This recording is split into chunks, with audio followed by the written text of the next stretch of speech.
No sé si con me... la... Yo sí, escucho perfectamente. Bueno, vamos a ver, yo he empezado, teóricamente le he dado ya a empezar la grabación y por lo tanto vamos a considerar que esta ya es la sesión que teníamos programada. Unos estáis aquí al menos al micrófono, ¿no? Y al audio y otros probablemente accederéis a la sesión pues por YouTube o con ese PDF, ¿de acuerdo? Estamos ya en la última recta y desde luego feliz año nuevo a todos y con esa consideración también empezar a animaros para que entreguéis actividades, para que no os quedéis sin la opción de examinaros, que yo creo que ese es el objetivo fundamental, ¿no? Y desde luego, sintetizar cosas que vayan a poder ser pues muy prácticas a la hora del examen. Yo lo que os quería compartir hoy fundamentalmente es quizá lo más característico de la medicina legal dentro o junto con el resto de disciplinas de la criminología, que es el puro CSI, ¿no? El mero CSI, vamos a ver si las diapositivas exactamente, es en la búsqueda de indicios en la escena del crimen. Probablemente, como os digo, está muy entroncada la medicina legal con otras disciplinas y por lo tanto yo haré muy poco hincapié, especialmente a la hora del examen, puesto que tanto dactiloscopia, por ejemplo, como investigación de manchas, etcétera, etcétera, las tenéis en otras asignaturas. Pero bueno, sí deciros que pueda ser una de las actividades más genuinas de la medicina forense, de la medicina legal, el vernos en esa investigación de la escena del crimen. Nuevamente recordaros que la actividad pericial médico-forense, médico-legal en España y en los países de influencia de nuestra legislación, como puedan ser los países hispanoamericanos, el médico forense no se dedica solamente a la investigación del crimen como parte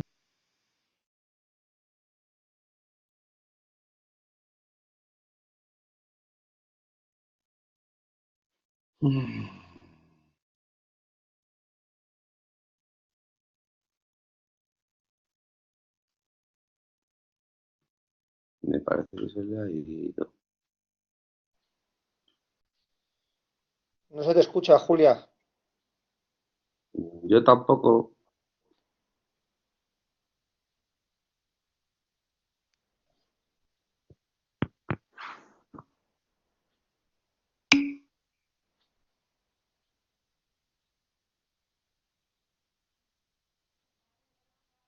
Vale. estoy volviendo. Sí, me parece, vamos a ver si ahora sí me escucháis, ¿ven? Se ha ido de pronto la transmisión. Vamos a ver si tenemos pocas incidencias en este sentido, porque es lo único que está en adverso nuestro, ¿no? Los medios técnicos. Bueno, os decía que las cuestiones de la medicina legal en nuestra legislación no solamente afectan al cadáver, a los muertos, sino también a los vivos, tanto víctimas como delincuentes, y que, por lo tanto, bueno, pues puede ser una distinción, ¿no? Pero vamos a lo que es la escena del crimen en sí y sobre todo con respecto a lo que son los indicios biológicos. Bueno, pasaremos por el hecho de que tiene una gran trascendencia en los medios audiovisuales, tanto en la literatura como ahora en la televisión y en la prensa, por supuesto. Sí que tenéis que tener en cuenta algo que os pongo en el manual y que lo quiero resaltar aquí en rojo, y es que para los indicios biológicos la evidencia perdida, como pongo aquí, es una oportunidad perdida. Probablemente podemos volver a la escena del crimen un día, 2 días después, una semana después, y aún podemos encontrar indicios muy fiables, como pueda ser un casquillo de bala, se me ocurre a mí, o un objeto que pueda mantener una huella. Pero los indicios biológicos, puesto que precisamente son biológicos, si los perdemos, si lo hacemos mal, ese levantamiento del crimen, si no venimos a tiempo, si lo hacemos de una manera chapucera, probablemente lo perdamos para siempre. Por eso es muy importante recalcarlo. Lo tenéis en otras asignaturas, pero por supuesto hay que ser muy coherente, muy limpio, muy sensato y hacerlo con mucha coherencia toda lo que es el levantamiento o la escena del crimen. Ahí os pongo, bueno, pues hay una actividad policial en cuanto a la delimitación de ese terreno, de esa escena del crimen, sobre la que vamos a trabajar, y fundamentalmente en nuestro caso, en el caso de pericial, de los indicios biológicos, vamos a tener una serie de medios para recogida y envío al laboratorio. laboratorio, que al fin y al cabo van a ser los que terminen el análisis e interpretación de esos indicios que hemos recogido. Fijaros que, de alguna manera, el indicio biológico se va a recoger de una manera tan simple como en sobres, es decir, el papel. Tened en cuenta que si utilizamos plástico para la mayor parte de los indicios biológicos, es decir, las muestras de sangre, las muestras de semen o de cualquier otro producto biológico, puede llegar a la maceración, se puede estropear en cualquier caso y entonces bueno, pues llegar a anular constantemente todas esas, toda esa muestra que hemos recogido. Fijaros además que es muy frágil, son indicios biológicos, no es una persona entera que nosotros estemos examinando con un hematoma, una fractura o cualquier otro tipo de lesión. Una mancha de sangre es algo absolutamente pequeñito, muy escaso, muy frágil y muy fácilmente manipulable. Por lo tanto, ya in situ, es decir, en el mismo escena del crimen, lo habéis visto en la televisión, en esos CSIs de un tipo o de otro, cuando en la misma escena del crimen lo que se va a intentar es orientarse, llamamos pruebas de orientación, por lo tanto, a todo lo que en ese mismo sitio nosotros estamos deduciendo que pueda ser ese indicio biológico, es decir, por ejemplo, sangre, etcétera, etcétera. Y la recogida que os decía es lo más práctico posible es mandarlo tal como lo encontramos en bolsas, en sobres o en algún recipiente de cartón o de papel, evitando en cualquier caso el plástico. Yo siempre digo medio en broma que es muy difícil que no tengamos un sobre o no tengamos una papelería o un todo a 100, si me permitís la broma, cerca de nuestro entorno, ¿no? Para tener un sobre. Pero, por supuesto, si no tenemos ningún otro recipiente donde enviar al laboratorio esa muestra biológica, podemos coger una bolsa de plástico. Insisto, no hay que dejarse nada, hay que llevarse cuantos más cosas mejor, más indicios que nosotros podamos reconocer o que podamos sospechar y mandarlo de esas maneras. Cuanto mejor, bien, pues si es posible en papel y si no en esas bolsas de plástico. ¿De acuerdo? Bien. A ver si se nos pone la siguiente diapositiva. Cuando hacemos ese CSI, tampoco hace falta ir vestidos como si fuéramos a luchar contra el ébola, ¿no? Para que os hagáis un poco la idea. Pero hay que tener, por un lado, claro que nosotros podemos contagiarnos o podemos contaminarnos de alguna manera con aquellos productos o con esa misma escena del crimen. Bueno, pues por un lado nosotros debemos protegernos, pues de una manera tan simple como puede ser con mascarilla, con una bata, con unas calzas, en fin, con una ropa que pueda protegernos de ese medio que pueda ser, o por lo menos nosotros desconocemos si está contaminado o no. Y por otro lado tenemos que proteger la escena. Fijaros que hay una contaminación que puede ser previa a que nosotros lleguemos a la escena del crimen. Es una contaminación inevitable que no se puede prever, puesto que no se había descubierto la escena del crimen previamente, y sin embargo lo que es muy evitable y desde luego muy incluso censurable desde el punto de vista profesional es que se contamine la escena del crimen una vez que nosotros estamos interviniendo, es decir, que una vez que se ha acotado esa escena del crimen, nosotros debemos responsabilizarnos de no aportar a esa escena pues productos biológicos nuestros. Por lo tanto, no debemos omitir, por supuesto, fumar, toser encima, dejar caer pelo, cabello, yo qué sé, etcétera, etcétera, cosas que puedan después alterar la investigación. Y luego de vez en cuando nos vamos a encontrar con escenas del crimen en los que hay una contaminación biológica que no es humana, ha podido intervenir animales. Pensad que en muchas ocasiones la escena está en un sitio pues aislado, en un monte, en un sitio, en un arrabal, en un sitio donde puede haber a lo mejor ratas, en fin, o cualquier otro tipo de animal que también va a prestar parte de su contenido a esa escena del crimen. Y luego podemos encontrarnos contaminación química, la que se os ocurre a todos, ¿verdad? El que las personas hayan utilizado, el ladrón, el malo, el asesino, haya pretendido borrar sus huellas, pues por ejemplo, lavando con lejía todas las manchas de sangre, ¿no? Por ejemplo. Bueno, vamos a la siguiente diapositiva si quiere. Por supuesto, nuestra escena del crimen, la escena del crimen biológica, no tiene por qué ser un lugar.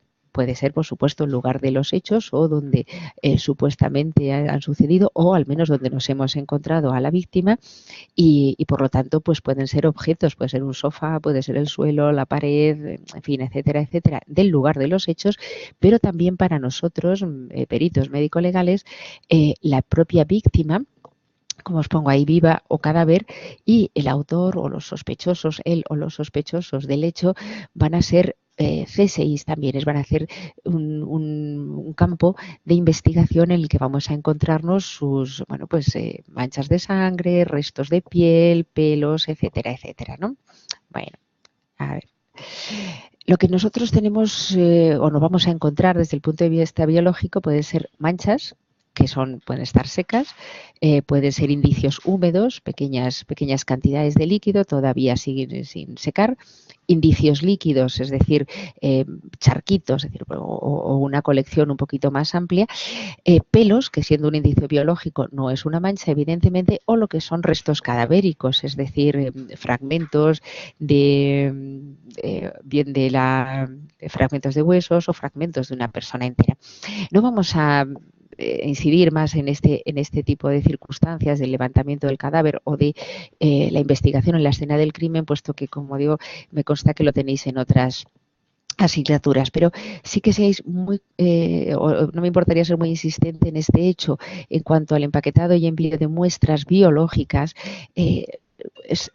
vaya, que fueran, perdona, esto, ahora que estaba haciendo una llamada a alguien. Bien, la identificación de la muestra, cuanto más datos le demos al laboratorio, mejor. Es decir, pues el lugar, sitio, hora, qué tipo de muestra, por supuesto, va dentro, etcétera, etcétera. Y luego sellarla muy bien. Es muy importante el etiquetado y el empaquetado junto con cualquier otro medio que vayamos a emplear. ¿Por qué? Pues porque existe lo que se llama, y todos conocéis, la cadena de custodia. Si nosotros de alguna manera empaquetamos mal o no dejamos claro que lo que ha recibido el laboratorio y lo que nosotros hemos empaquetado es lo mismo o no está vulnerado, se puede ocasionar una pérdida absoluta de toda la investigación, porque alguna de las personas, especialmente el abogado defensor del delincuente, puede anular toda nuestra prueba aduciendo que no es lo que se hizo, ¿no? En ese caso, aparte de todo lo que hayamos sido muy serios y muy coherentes en la recogida y en la búsqueda de estos indicios del crimen, debemos ser muy coherentes también a la hora de empaquetarlo, sellarlo muy bien y hacer de alguna manera que nadie vaya a dudar de que lo que tenemos dentro de ese sobre, de ese recipiente, es lo que nosotros hemos recogido y que además lo hemos recogido en la escena del crimen. Insisto, si tenemos unas bolsas fantásticas como esas que hemos visto de CSI, con sus medios, sus etiquetas de evidencia que sellan de una manera como pegatinas esos sobres, perfecto. Si no lo tenemos, simplemente se puede cerrar bien ese sobre, se puede poner con un celo y una cosa muy simple que es firmarla por encima, de manera que para quebrantar ese sello tendrían que quebrantarlo todo, es decir, habría que manipular de una manera intencionada nuestro sobre. Os hablaba de cosas serias y sin embargo, pues veis, aquí os estoy poniendo una escena del crimen en versión huevos, que también indica que la gente tiene bastante tiempo libre, ¿no? Bueno, es una pequeña broma. Vamos ahora de una manera ya un poquito más concreta a cada una de las manchas biológicas que os propongo en el manual, ¿no? Es, por un lado, las manchas de sangre, las manchas de semen, alguna que otra producto biológico que pueda ser más o menos habitual en la escena del crimen, y luego el tema de los pelos. Insistiros en que la mancha no tiene concepto a nivel criminológico como el que tiene para, yo que sé, cualquier detergente, ¿no?, de promoción. El concepto de mancha es la modificación, como os pongo aquí, del color o una suciedad o una adición de una materia extraña, pero puede ser visible o no. De hecho, en ocasiones no lo vemos porque se ha secado, porque el soporte en el que está es oscuro o queda muy difuminado, etcétera, etcétera, ¿no? Entonces tenemos que ser muy cuidadosos porque a veces esas manchas no se ven perfectamente. Pasaba un poco de la diapositiva en la que se habla de cuáles son los elementos de la sangre, porque no vamos a incidir en ellos. Todos sabéis que la sangre tiene una parte líquida, que es el plasma, y una parte sólida, que es, aparte de otros elementos, pues las células propias de la sangre, los glóbulos rojos, los glóbulos blancos y las plaquetas.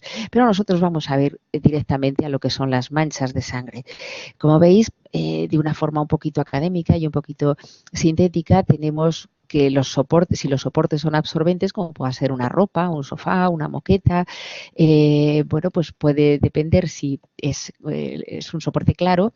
Generalmente lo vamos a ver más o menos desdibujado, más o menos aclarada, depende del tiempo que tenga, pero si los soportes absorbentes son oscuros, es más probable que tengamos que sospechar que la mancha pueda estar ahí o ser muy cautos investigando pues, la ropa en completo, etcétera, etcétera. Cuando los soportes no son absorbentes, como puede ser eso, una pared, un suelo, un entarimado, una mesa, en esos casos lo que vamos a tener es más visible una zona tipo charquito, ¿no? De una manera. Bueno, pues tenemos muchas morfologías, también me consta que en alguna otra asignatura probablemente hagáis incidencia en lo que es el aspecto de las manchas de sangre. Nosotros podemos distinguir las de proyección, las de escurrimiento, que son pasivas, las de contacto, de impregnación o de limpiadura. Por supuesto, las de proyección activas son las que vienen con una fuerza, vienen, pues como veis ahí, o bien pues de un golpe, de un impacto, no tiene por qué ser siempre un disparo, pues por ejemplo la acción del degüello, ¿no? en el cuello, cuando la sangre de arterias muy importantes como las carótidas pues van a salir proyectadas, de ahí del nombre precisamente. Bueno, hay otra serie de mecanismos, por ejemplo cuando uno tose y le sale sangre por la boca, es un mecanismo de proyección de la sangre.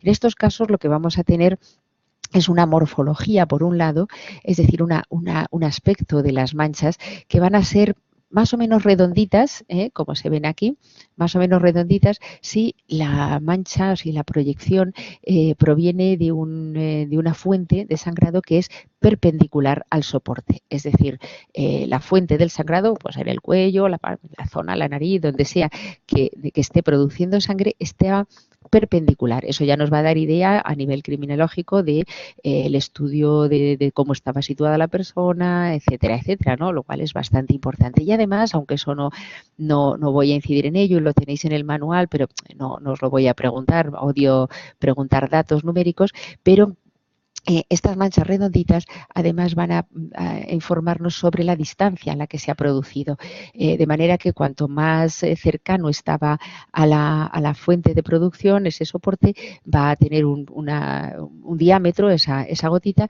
y cuando se va alejando se va expandiendo hasta el punto de que cuando lleva 15 milímetros o 20 milímetros lo que va a hacer es empezar a hacer espículas, es decir, así como una especie de rayitos.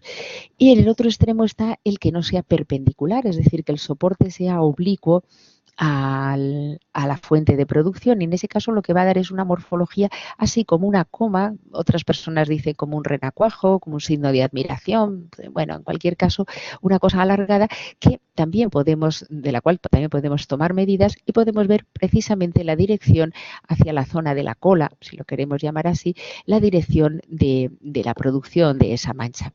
Así que esas manchas de proyección que son activas nos podemos encontrar tanto que sean redonditas como alargadas. Y además, casi como una regla, cuando hay varias manchas de estas de proyección que confluyen, lo que podemos deducir ya de antemano es que se haya producido una lesión de alta velocidad, como pueda ser un disparo muy cercano a bocajarro. Y cuando hay gotas de estas alargadas en distintas direcciones, lo que nos sugiere es que se ha utilizado un arma con cierta violencia. Podemos establecer el punto de convergencia, es decir, cuando tiramos desde donde están estas manchas de proyección y vamos con una, con dos o cuantas más tengamos mejor, vamos a ver dónde convergen, y es en ese sitio de convergencia donde estaría claramente la persona afectada, es decir, la fuente de producción de ese sangrado. Bien. Esta persona evidentemente está fallecida de una manera violenta y muy claramente, no sé si lo llegáis a ver ahí, se ven manchas de estas redonditas que os estaba comentando, o bien manchas alargadas. Es decir, esta escena da una gran cantidad de información simplemente de esta manera fotográfica de cuál han sido la posición y los mecanismos en un momento dado de la pelea, de la agresión. Y por supuesto después podremos ver lo que son la estructura de la sangre que hemos encontrado en el suelo o en la víctima. Las siguientes son las que caen a expensas de la gravedad, es decir, caen sin fuerza, como un goteo como el goteo de un grifo, ¿no?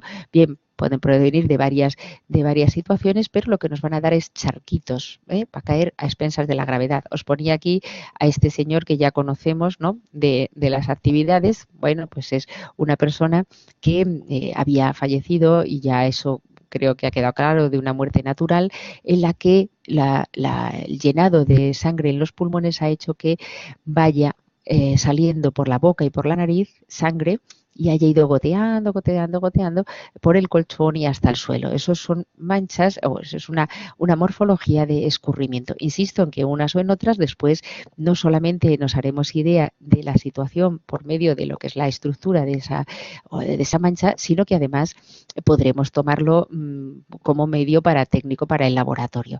Y luego tendríamos manchas de contacto, de impregnación, que es las que se producen cuando un objeto o una parte del cuerpo han quedado manchadas con la sangre, la propia o la de la víctima, del entorno, etcétera, etcétera. Nos van a dar en muchas ocasiones una morfología muy propia, como pueda ser, ¿veis?, la mancha de un calzado, que a su vez da una gran información, o una mancha de una mano, que a su vez da información incluso dactilar en cuanto a la identificación de la persona. Nosotros, ¿qué haremos con, bueno, diríamos las manchas de limpiadura, que no obstante son muy desdibujadas, también nos van a ser muy interesantes a la hora de investigar? Es decir, no se puede, como os decía, despreciar nada. Es decir, todo lo que encontremos en la escena nos va a servir. Lo que le vamos a pedir a las manchas, tanto las de sangre como las de semen, etcétera, etcétera, todos los productos biológicos, es varias cosas. Primero, genérico, es decir, si es sangre o no es sangre en nuestro caso, ¿no? Después le preguntaremos si es humana o no es humana. Luego le preguntaremos de quién es esa sangre, es decir, que se produzca la identificación. Bien, a nivel genérico, pues tenemos por un lado unas pruebas de orientación, como puede ser el luminol, distintos tipos de reactivos, o simplemente la lámpara de Guth o visor nocturno, es decir, aquellas medios técnicos que lo que nos van a hacer es orientarnos a que realmente lo que tenemos delante es una mancha de sangre. Pero, ojo, no confirma que sea una mancha de sangre, es decir, que sea sangre, y además es una prueba inespecífica. En principio, casi todas estas pruebas, cuando dan positivo, va a ser especialmente sangre, pero ya digo, no dejan de ser pruebas de orientación que hay que confirmar en el laboratorio. ¿Cómo lo confirmamos? Es decir, ¿cuáles son las pruebas de certeza de que lo que tenemos delante es sangre? Bien, pues de momento, si al microscopio vemos los elementos formes, es decir, las células, vemos glóbulos blancos, glóbulos rojos, está claro que es sangre. O bien podemos aplicar otras técnicas de laboratorio más específicas o mucho más avanzadas, como puede ser la espectroscopia, cromatografía, etc.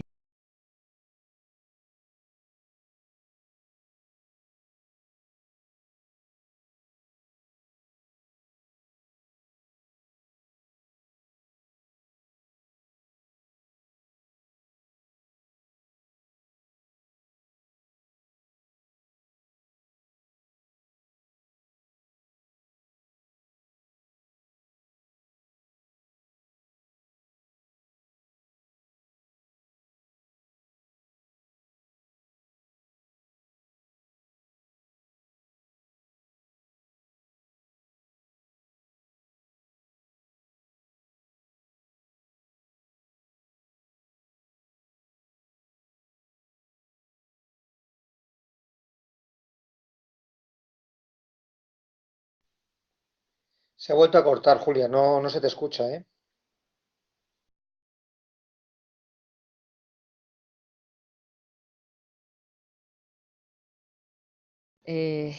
Se volvió a cortar. Yo creo que lo que quieren es que hagamos descansos, ¿no?, para que no os agobiéis mucho. Creo que me escucháis ya nuevamente. Efectivamente, disculpad porque se corta de vez en cuando. Bueno, seguimos con ello, para no perder tiempo y evitar el próximo corte. Os decía que en todos los elementos biológicos vamos a hacer un diagnóstico genérico, un diagnóstico de especie, es decir, si es humana o no, y finalmente un diagnóstico individual. En este caso, lo que hablábamos de la sangre es, vaya, lo que hablamos de la sangre es, por un lado, las pruebas de orientación y luego de certeza. Y en cuanto a la especie, como os decía, también hay veces que nuestras escenas están contaminadas con otros congéneres nuestros, con otros individuos pues, más cercanos a nosotros o más lejanos, ¿no? Animales en conjunto.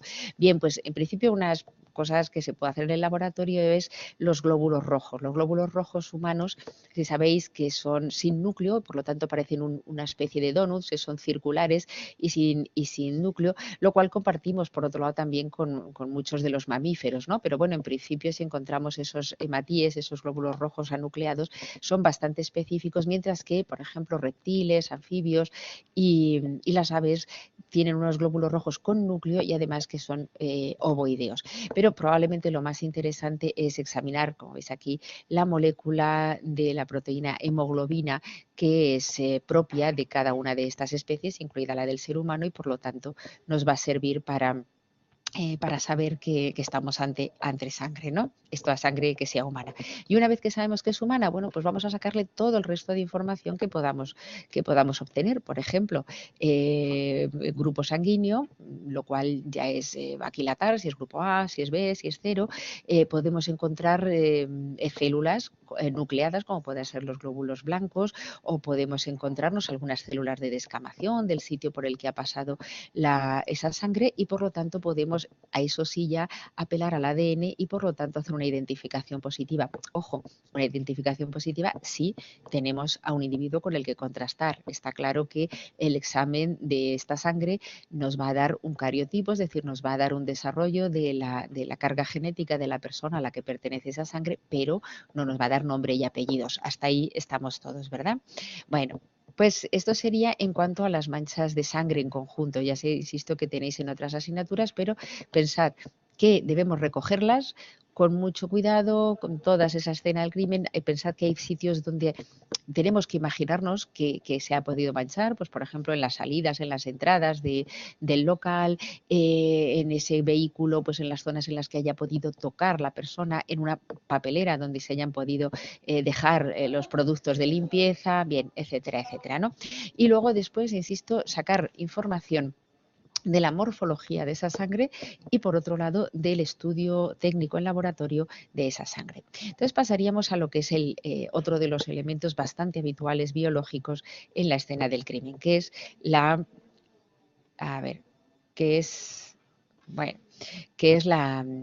el semen. Podemos encontrárnoslo pues igual que el resto de los productos biológicos, como una mancha que empape o que esté seca, almidonando algún tipo de tejido.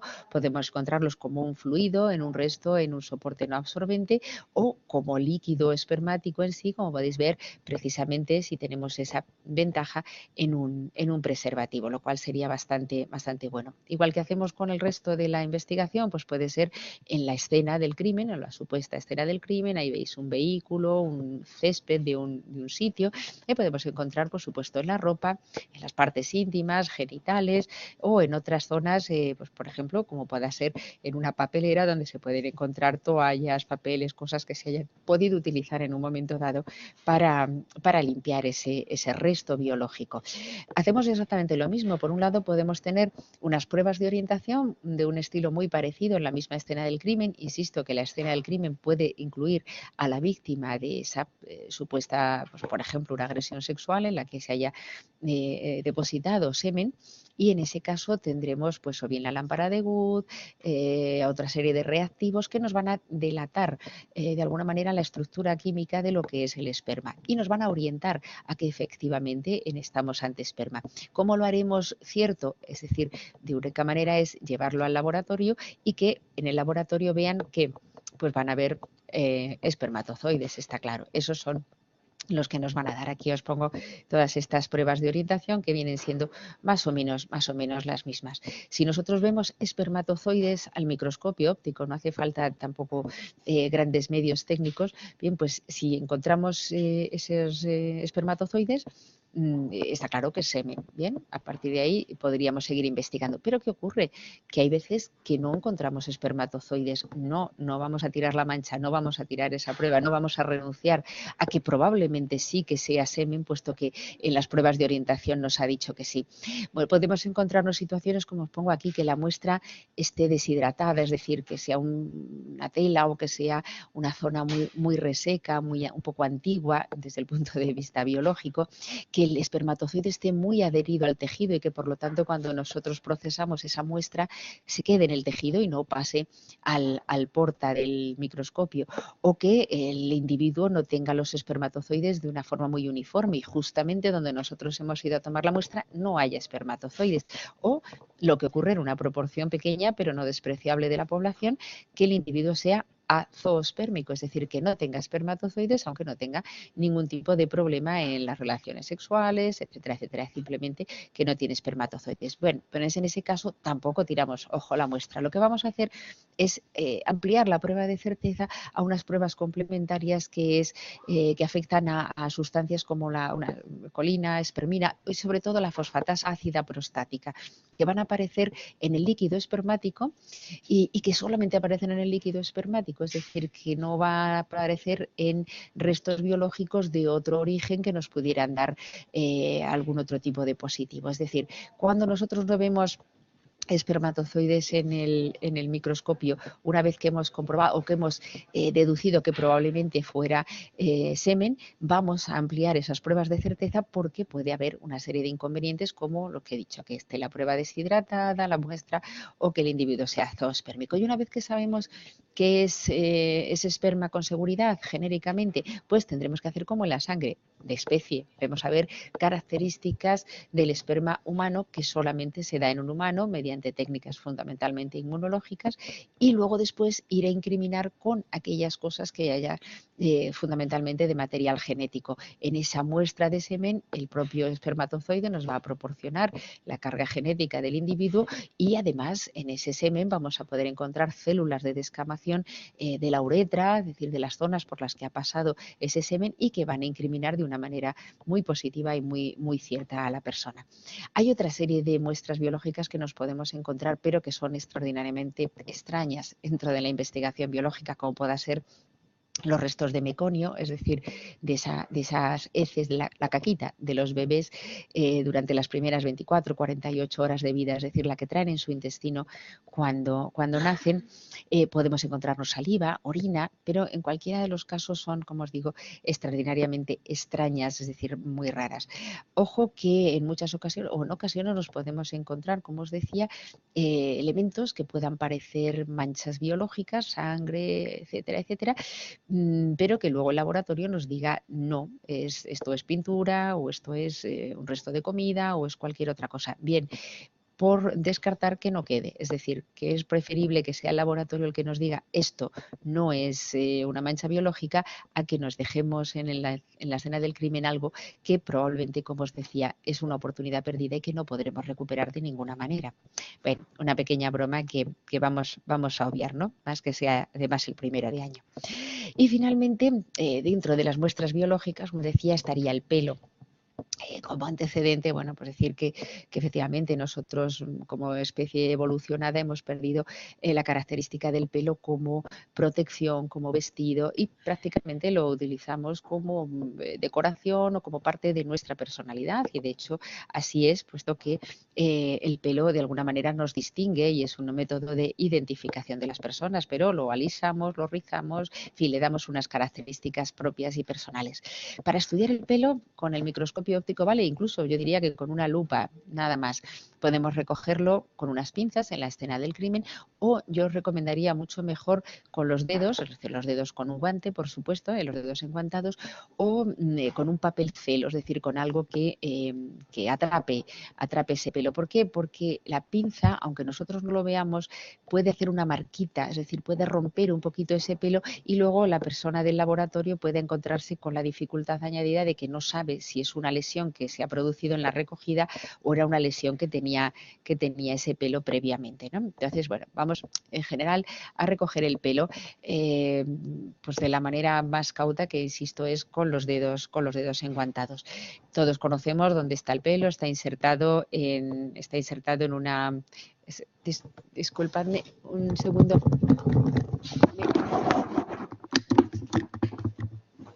Voy a traer un cargador, disculpad un segundo.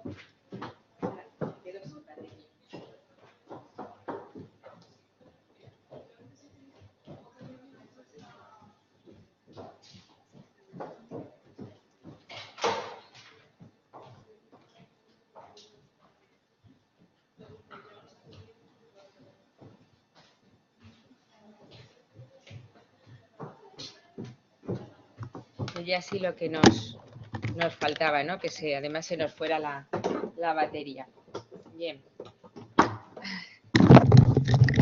Bien, ahora ya que tenemos subsanado eso, volvemos a decir, digo que sabéis todos dónde está implantado el pelo y las estructuras que tiene a su alrededor, que no van a ser objeto ni de la pericia ni de esta asignatura, ¿no? Pero bien, lo que sí nos interesa saber que es, o por lo menos que tengáis el conocimiento de que en la estructura del cabello, una vez que lo recogemos, se corta, es decir, se secciona como si fuera el tronco de un árbol, ¿no? Y entonces lo que vamos a tener es 3 capas: la médula, la cutícula y la corteza. La responsable del color del pelo sería la corteza, y probablemente la cutícula sea la que le dé mayor fijeza, mayor dureza, ¿no? Tanto la médula como la corteza como la cutícula lo que nos van a dar son características personales, tanto a nivel de individuo como a nivel de especie, y esto por supuesto va a ser una investigación muy importante. ¿Dónde nos vamos a encontrar el pelo? Pues igual que exactamente que el resto de los elementos biológicos, en el lugar de la posible escena del crimen, en la víctima o en el sospechoso, excepto que sean calvos, cualquiera de ellos, vamos a tener se me ha pasado muy rápido. Vamos a tener una serie de elementos de los que podemos encontrar pelo. Bien. Por un lado, hay que buscarlo en la escena del crimen, hay que tener mucho cuidado en la manipulación y además mucho cuidado en no limpiar las sustancias extrañas. Pensad que, como os he dicho, lo teñimos, lo rizamos, lo manipulamos, y eso puede ser a su vez un método de identificación y desde luego un método de discriminación en la escena del crimen. En el microscopio óptico, con la lupa, simplemente vamos a examinarlo tal como ha llegado, con su suciedad, con los posibles tintes, con parásitos que pueda haber, con manchas de sangre, con manchas de semen también, es decir, con cualquier cosa que podamos referenciar de ese estudio preliminar, y además podemos saber si está arrancado, si está caído, si es un pelo más antiguo, más reciente, etcétera, etcétera. Y una vez que lo hemos fijado y cortado, como veis aquí, así se queda como si fuera el corte de un árbol, vamos a hacer una serie de mediciones, no hace falta que recordéis este extremo, pero vamos a hacer una serie de mediciones que nos van a permitir hacer una gran cantidad de deducciones. Para empezar, si el pelo es humano o no es humano, es decir, que sea pelo es bastante fácil de saber, ¿no? Porque, excepto que sea una fibra de una alfombra o de un tejido, pero en general un pelo se distingue bastante bien.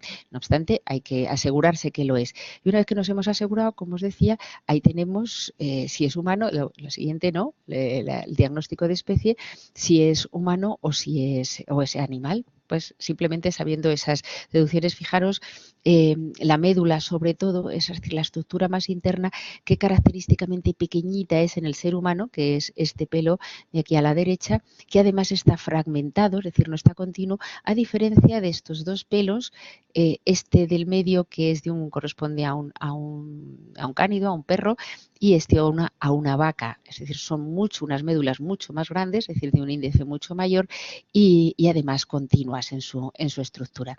Una vez que sabemos que corresponde a un individuo humano, pues podemos hacer deducciones con esas mediciones, insisto, en micras, vamos a hacer deducciones en cuanto al sexo pero con una salvedad, es decir, en eso sí que hay que ser siempre muy cautos en la determinación en cuanto a la zona del cuerpo de la que ha podido caerse o extraerse ese pelo que estamos estudiando, ¿no?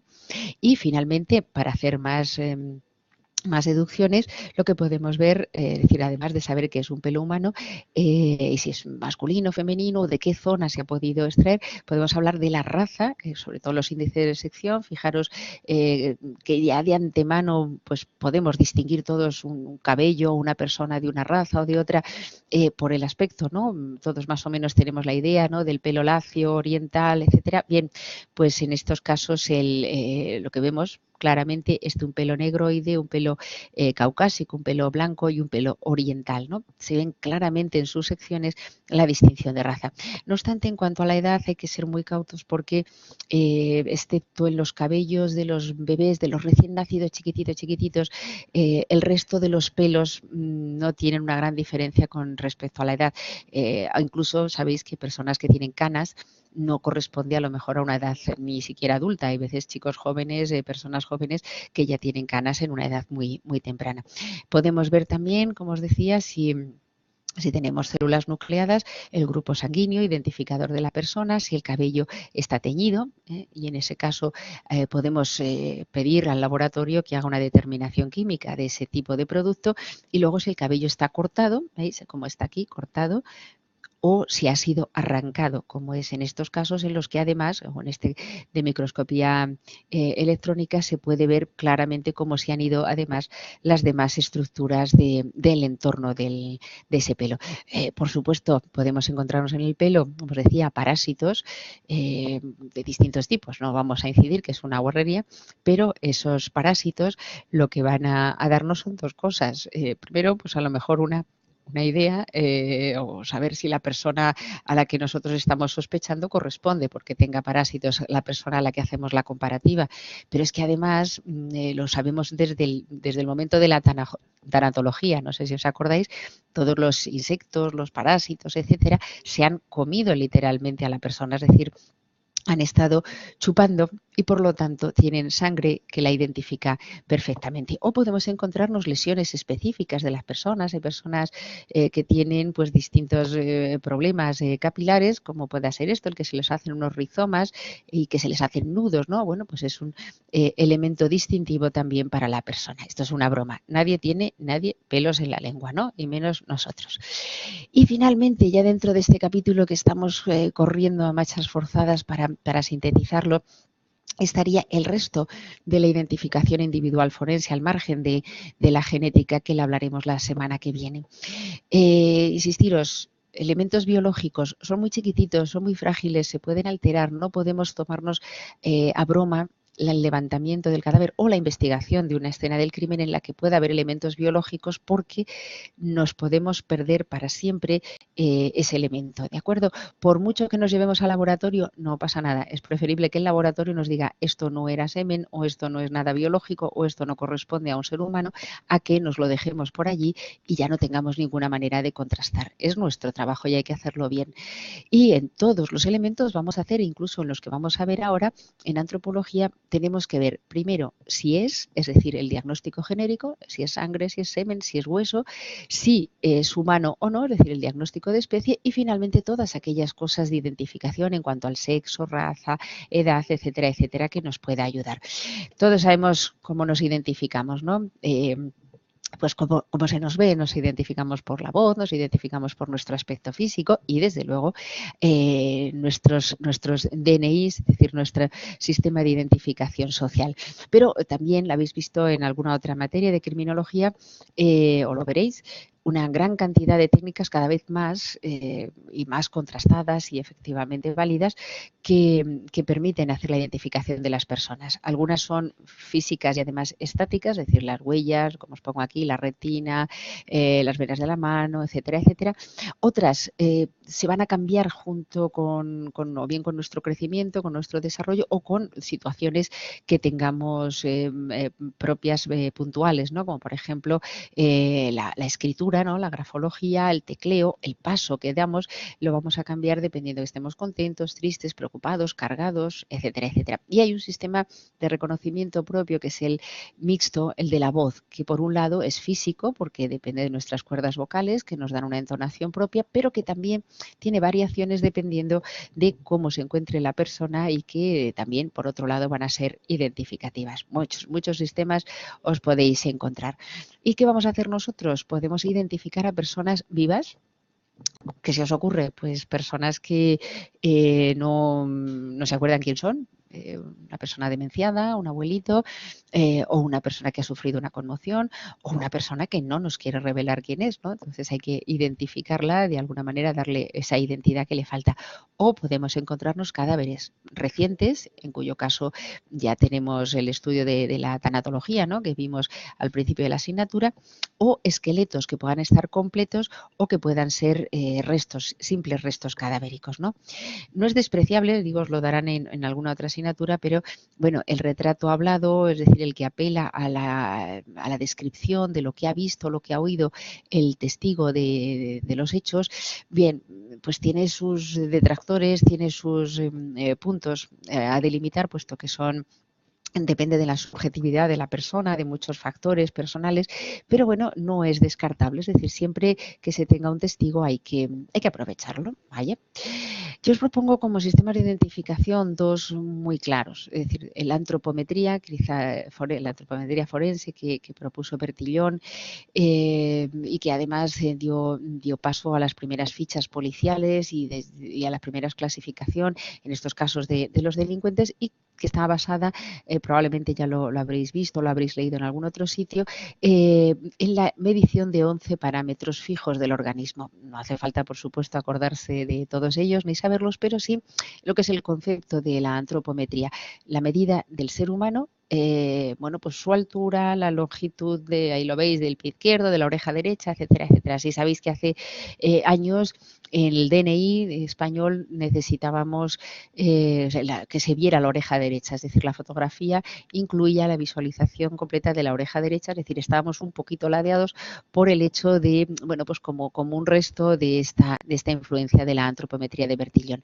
Por supuesto, Bertillon lo que obligó es a que todas las comisarías tuvieran el mismo sistema, es decir, los mismos aparatos, la misma aparatología, porque si no, claro, en una comisaría podían medir con 1 metro, yo qué sé, de plástico, en otro sitio, en fin. ¿Cuál es la filosofía? Que estos 11 parámetros en principio son inmutables y que si cambian, lo que es imposible es que cambien los 11 al tiempo. Es decir, una persona evidentemente puede mermar su altura o su estatura con los años. No es lo mismo medirle con 30 que con 80.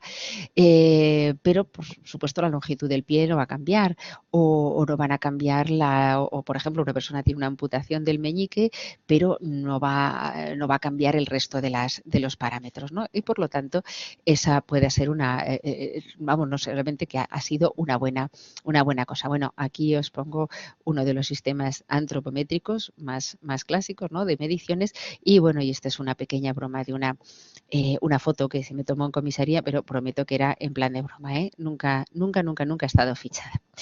Ese sería, por un lado, el sistema de identificación, es decir, nosotros fichamos a la persona midiéndola y de manera que podamos pues contrastar una y otra vez cuántas veces esta persona pase o bien por una detención o bien pase por alguna otra situación en la que haya que identificarla.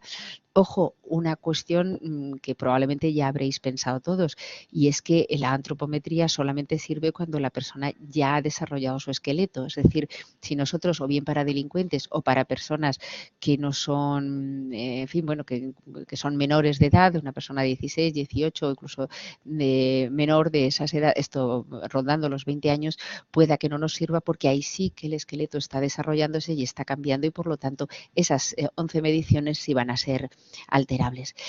Y el otro cambio, que no es de medición de la persona, sino que es de medición de la proporción de los tejidos que tiene en su organismo, es la identificación de somatotipos que dio Sheldon, un psicólogo de mediados del siglo pasado.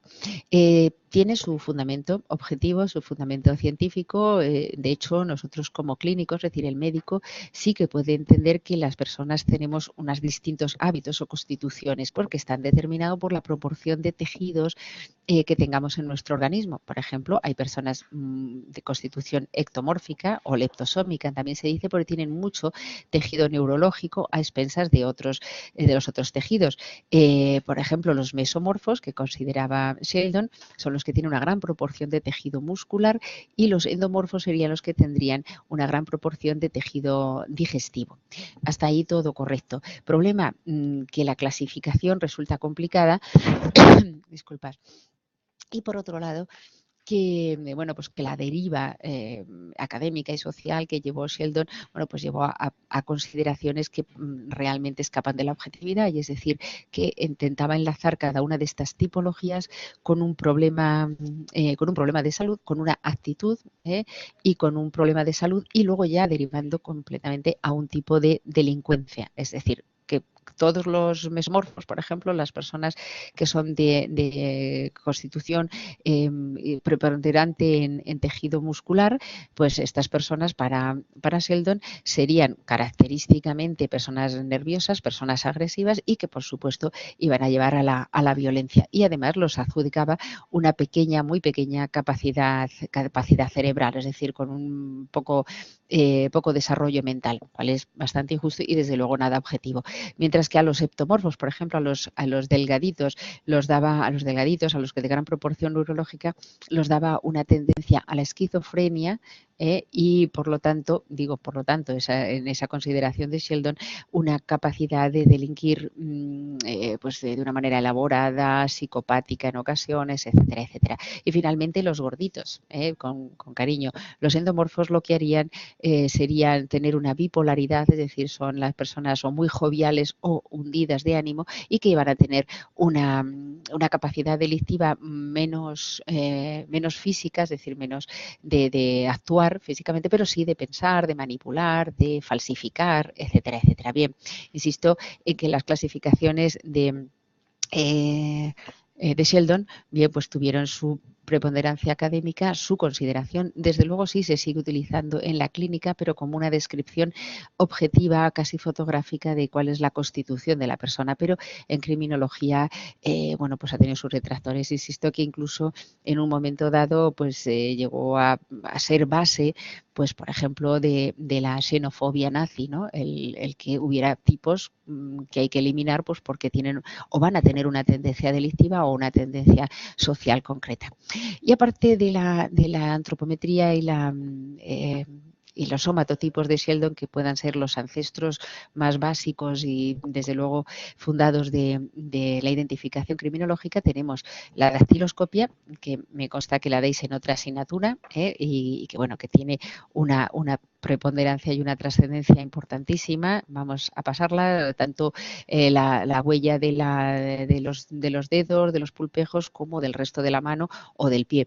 Si fijaros aquí algunas anomalías, no sé si estos la darán en la dactiloscopia, anomalías que a su vez pueden ser identificativas, ¿no? Personas con dedos supernumerarios o con falta de dedos o con sindactilia, ¿no? Con dedos unidos, dedos deformados por algún tipo de enfermedad. Bien, pues todas esas cosas aún van a ser más significativos. Ojo, os dirán, aquí está una huella de un humano y aquí la de un chimpancé. Mucho cuidado, que pueden ser muy, muy parecidas, por supuesto, y hay que tener cuidado.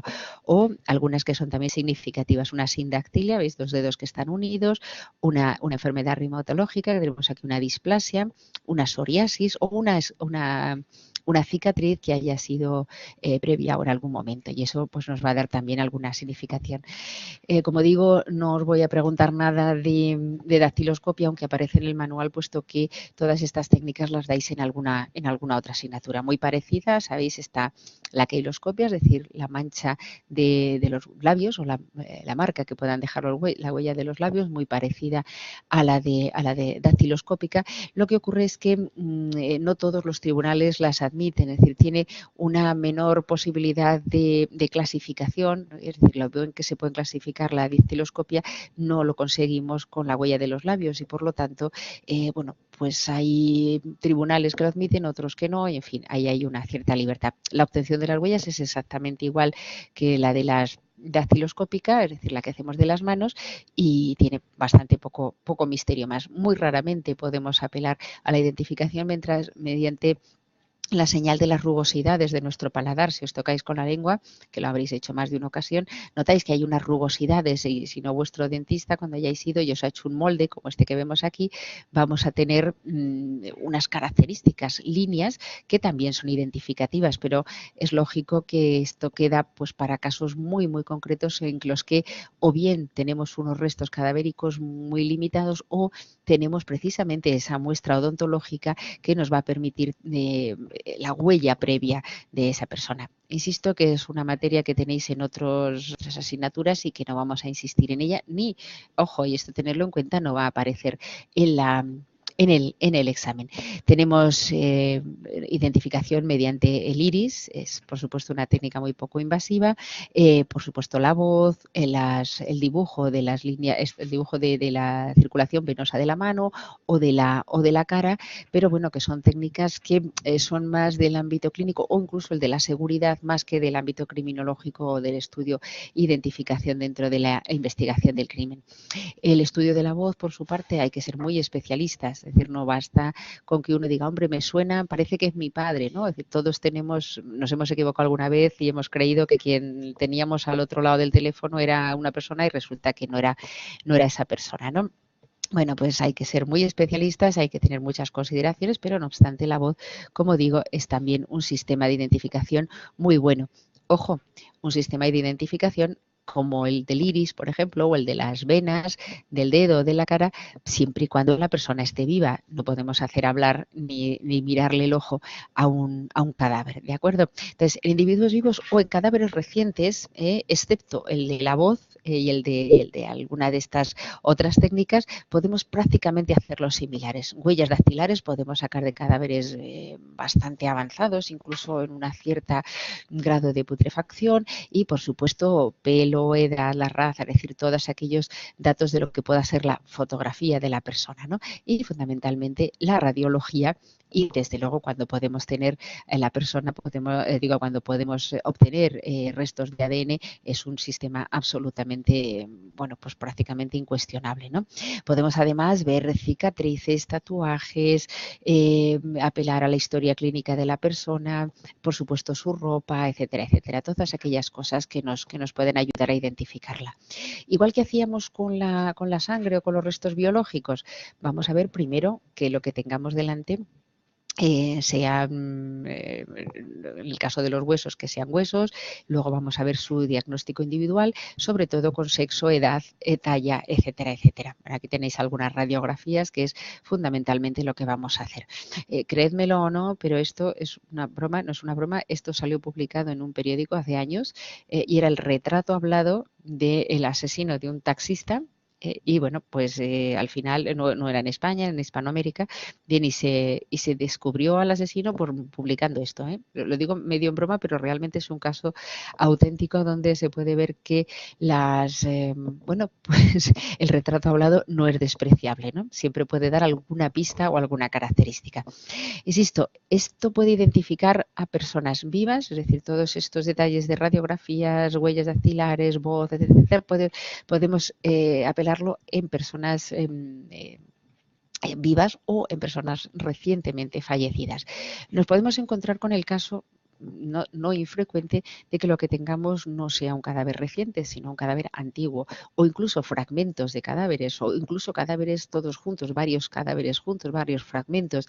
Nos los podemos encontrar en tierra, en un enterramiento tipo cripta, lo podemos encontrar a nivel submarino, es decir, podemos ampliar la escena del crimen o la escena de los hechos a muchísimos sitios. Y desde luego una manera de mayor complicación, porque no es lo mismo bueno, pues un cadáver reciente en una localización más o menos centrada que una situación antigua que incluso a veces pueda ser un enterramiento secundario, como os pongo aquí. Es decir, podemos encontrar enterramientos, sitios, cadáveres, esqueletos completos o no en el sitio donde se les enterró primariamente, como pueda ser esta fosa o una fosa que nos encontremos, o un sitio donde después se hayan ido trasladando los restos por distintos motivos, algunos tan simples como que una persona está haciendo obras en su casa, encuentra unos restos óseos y para no buscarse complicaciones los cambia de sitio. ¿De acuerdo? Estas cosas pasan y pasan con relativa frecuencia. El caso es que nos vamos a encontrar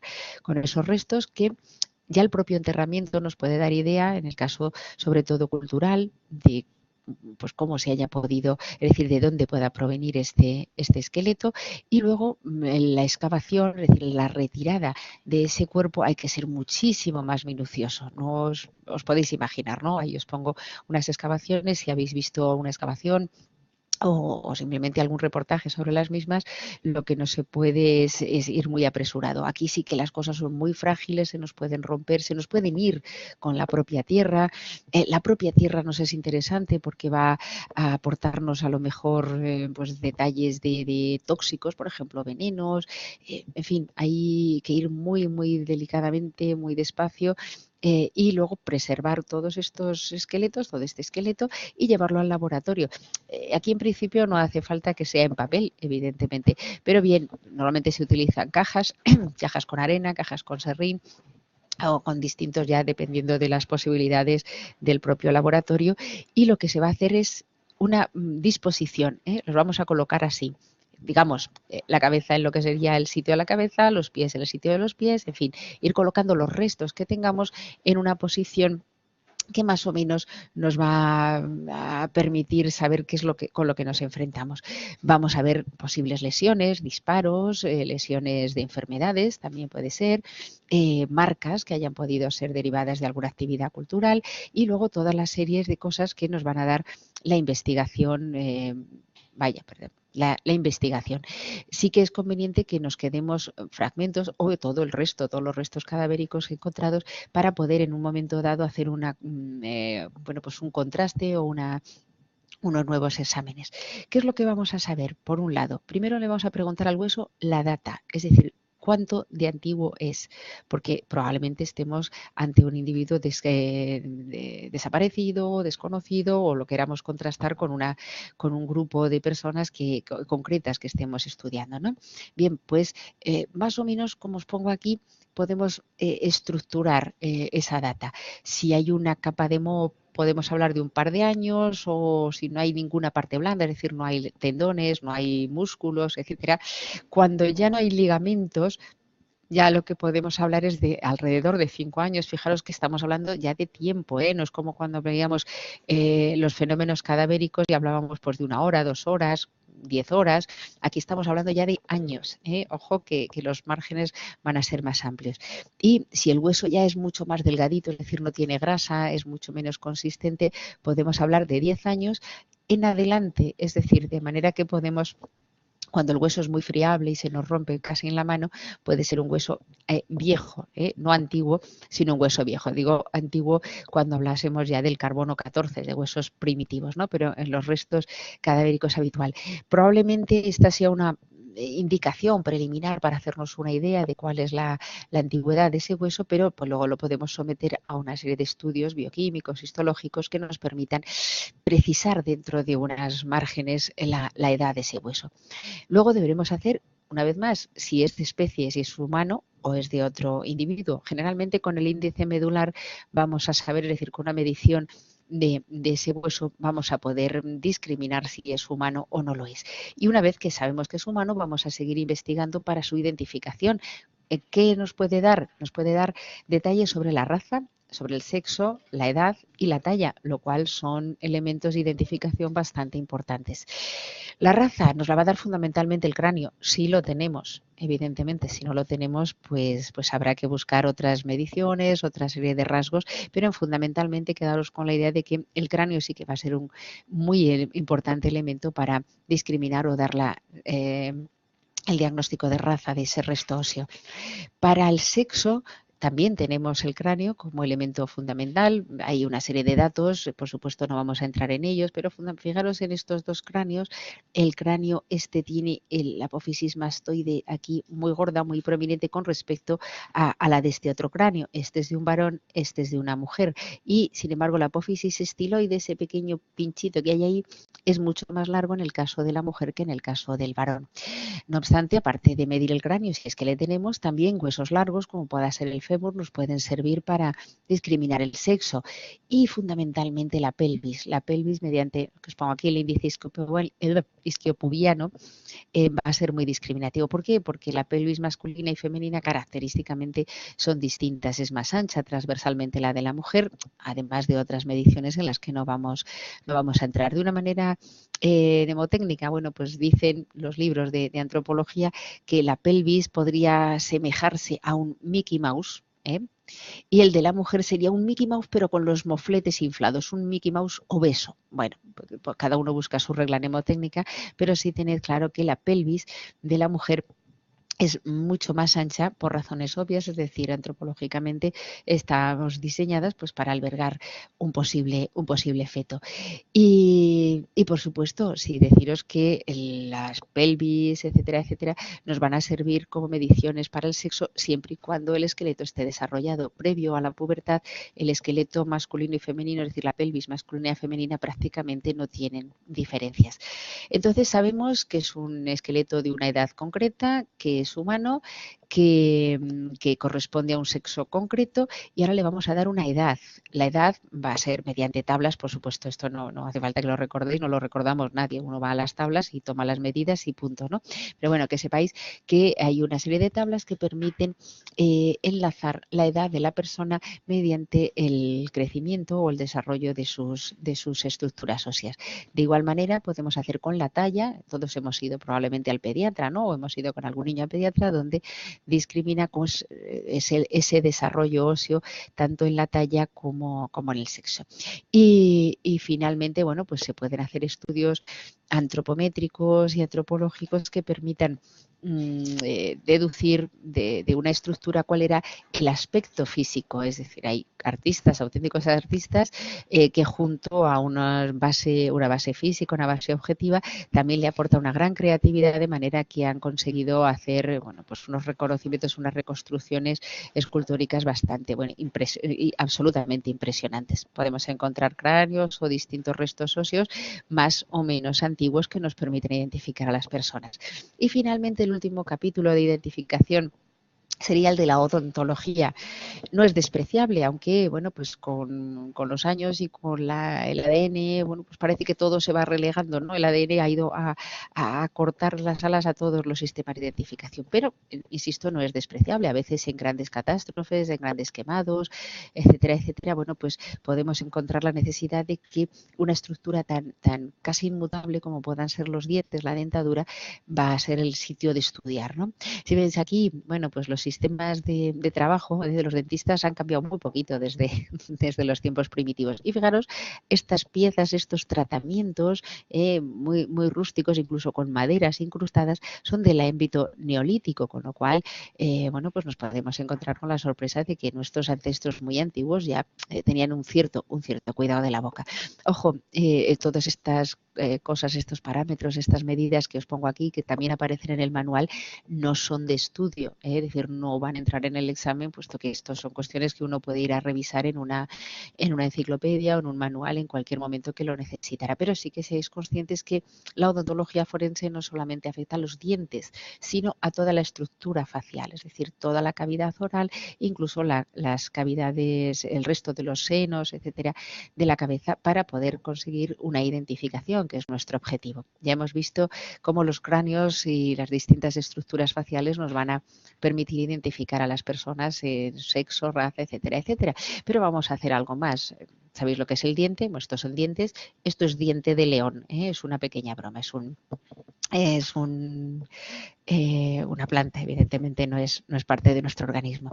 ¿Qué funciones tienen los dientes? Por un lado, nos ayudan a masticar. También tened en cuenta que en la actualidad nosotros ya no necesitamos cazar ni hacer como los animales, ¿no? Nosotros nos dan la comida muy preparadita, muy cocinada, muy, en fin, con poca necesidad de nuestra dentadura, pero sin embargo conservamos bastantes características primitivas, de manera que los dientes incisivos cortan, los caninos desgarran, los premolares, además de desgarrar, también hacen algo de moler, algo de aplastar, y los molares claramente son aquellos que trituran. Otras funciones de los dientes son la fonética. Es decir, nos ayudan a pronunciar, y si no, probad a pronunciar sin dientes, como nos ha pasado a todos cuando estábamos cambiando los dientes de leche. Nos ayudan a la estética y a la expresión facial, por supuesto. Y además tienen característica en color, normalmente es un blanco más o menos blanco, blanco azulado, los dientes sanos, por supuesto, su tamaño y la forma. Tampoco vamos a incidir en esto, pero los dientes incisivos y los caninos son más aplastados, mientras que los molares y premolares tienen 4 caras, es decir, son más prismáticos o tienen mucha más envergadura. Todos los dientes son asimétricos y los dientes son curvos, es decir, si los tocamos, no son como palos que estén incrustados, tienen una curvatura más o menos pronunciada dependiendo de las personas. Y sobre todo insistir que son, aunque tenemos una dentadura par, no es simétrica, sino asimétrica como característica que conocen todos los dentistas, en fin, y los antropólogos, etcétera, y los especialistas. Sabemos que con variaciones individuales tenemos una aparición de los dientes deciduos o caducos, los dientes de leche que llamamos, y a partir de los 20 años aproximadamente está constituida una dentadura que es la dentadura definitiva de la persona, ¿no? Bueno, como os decía que, se me va, que no solamente va a estudiar el diente, ¿no? En sí como pieza, va a apelar a otras estructuras faciales, insisto, las mediciones craneofaciales, pero también tenemos la prostodoncia, la rugoscopia, queloscopia, cosas que hemos visto también anteriormente en la identificación de los vivos.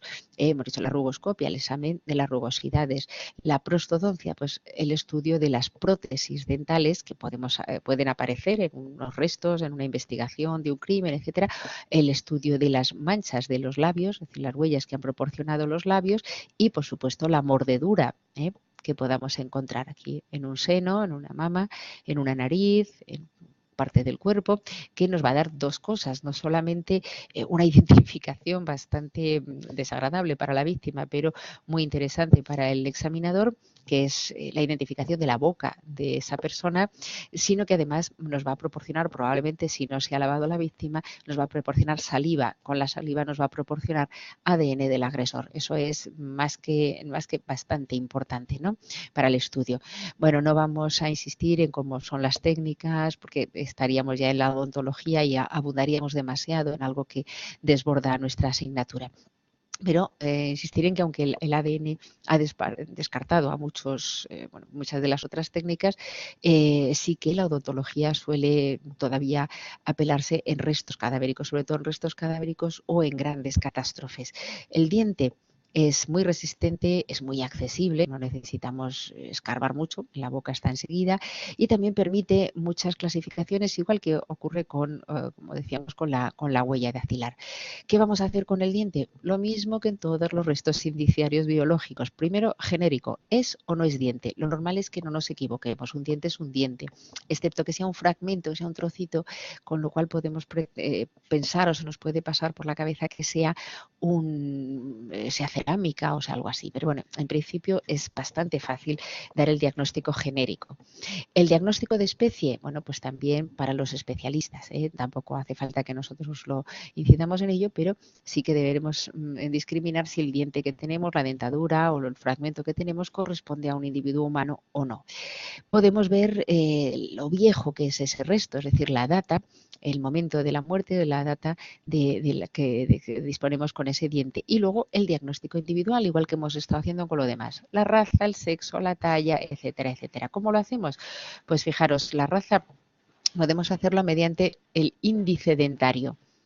La medición del índice dentario nos puede discriminar entre razas ortognatas, prognatas o razas primitivas, o bien también entre micro, meso o megadontos, que también van a corresponder a distintos tipos de raza. Es decir, quedaros con la idea de que la raza, mediante el estudio del índice dentario, podemos sacarlo con una importante fiabilidad. Ahora podemos además saber el sexo, es decir, el sexo del individuo podemos hacerlo estudiando o el índice de Hutchinson o el índice mandibular del canino. No hace falta que recordéis cifras ni nada de esto. Bien, pero vamos a tener la opción de, estudiando esas dentaduras, los índices de esas dentaduras, saber, además de la raza, el sexo de la persona a la que corresponden esos dientes. Podemos saber la talla estudiando el incisivo central, el incisivo lateral y el canino, si los tenemos, con lo cual podemos tener ya una identificación bastante positiva del individuo. Sabemos de qué raza es, qué sexo, cuánto tiempo lleva fallecido y la talla. Y finalmente, podemos aproximar la edad del individuo mediante el desarrollo de esas estructuras dentales.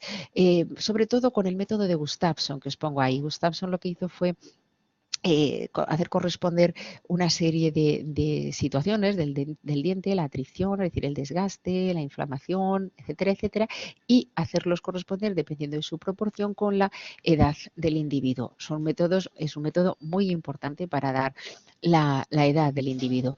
Lo que pasa es que hay que tener una serie de salvedades, hay que tener cuidado porque, por ejemplo, la dieta y el bruxismo, es decir, las personas que chirrían los dientes, eso lo sabemos todos, bien, pues pueden hacer que la atrición sea más rápida y por lo tanto no nos sirva el método de Gustafsson, o que la recesión gingival, es decir, la retracción de las encías, se modifique por unos factores personales o por la higiene, en fin, bien, que puede haber una serie de salvedades que nos pueden hacer pues equivocarnos o por lo menos tenerlas en cuenta a la hora de aplicar el método de Gustafsson con respecto a la edad del individuo. Y con estas pequeñas bromitas, ¿no? Que no dejan de ser, bueno, en estos casos son bromas, estos son verdaderas bocas sépticas que nos van a dar también un método de identificación del individuo. Es decir, si nosotros lo que nos encontramos son estas bocas y no una boca perfecta con sus dientes blanquitos, bien cuidados, etcétera, etcétera, también va a ser un signo de identificación.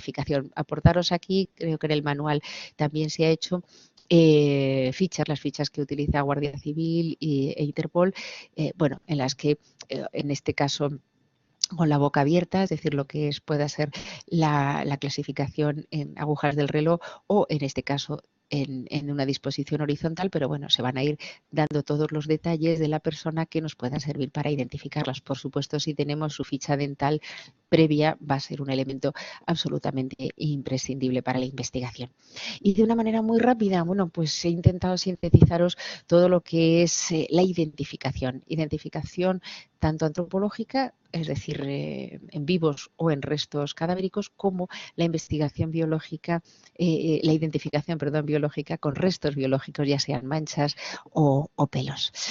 Seguiremos, como os pongo aquí, incrementando los conocimientos o por lo menos sintetizándolos para que vayáis dirigiéndoos más hacia ese objetivo de ya mismo que tenemos, que es un examen que verdaderamente os va a resultar muy facilito. ¿De acuerdo? Si tenéis alguna pregunta. Muchas gracias, Julia, por tu... No hay de que ha sido un poco accidentado, están contra mí los medios, pero bueno, han sido recreitos, ¿no?, que nos hemos ido haciendo. Espero que se descargue bien, que se quede bien grabada y que todo, bueno, pues que sobre todo me estéis machacando estos días que quedan con todas las dudas que tengáis, etcétera, etcétera. ¿De acuerdo? Pues nada, pues Gracias por todo. no hay por qué.